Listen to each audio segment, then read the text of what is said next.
Creative thinking ഒരു സ്കില്ലാണ്. വ്യത്യസ്തമായിട്ട് ചിന്തിക്കാൻ പറ്റുന്നത് ഒരു സ്കില്ലാണ്. ഞാനൊരു ചോദ്യം ചോദിക്കട്ടെ, ഉത്തരം പറയണേ. ഒരാൾ 1ാമത്തെ നിലയിൽ നിന്നും താഴെ വീഴും, വേറൊരാൾ 16ാമത്തെ നിലയിൽ നിന്നും താഴെ വീഴും. എന്തായിരിക്കും വ്യത്യാസം? പറ, എന്തു മനസ്സിൽ തോന്നിയതൊക്കെ പറ. ഒരാൾ ചെറുതായിട്ട് മരിക്കും, മറ്റേത് വലുതായിട്ട് മരിക്കും. രണ്ടും മരിക്കൂലേ? ഈ കസേര എടുത്ത് തലക്കൊരു അടി അടിക്കട്ടെ.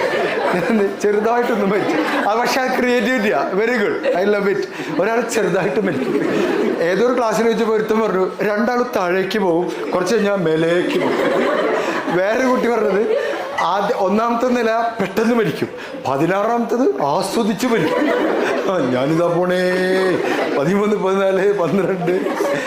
ഒരു പെൺകുട്ടി അടിപൊളി ഉത്തരം പറഞ്ഞു. അവള് പറഞ്ഞു, സാറേ വ്യത്യാസം ശബ്ദത്തിലായിരിക്കും. ആദ്യത്തെ നില ആദ്യം വീഴുന്ന ശബ്ദം ടേ, പിന്നെ അമേ. 16ാമത്തെ നില ആദ്യം അമേ ടേ, പിന്നെ സൗണ്ട് ഉണ്ടാവില്ല. ക്രിയേറ്റിവിറ്റിയാണ്.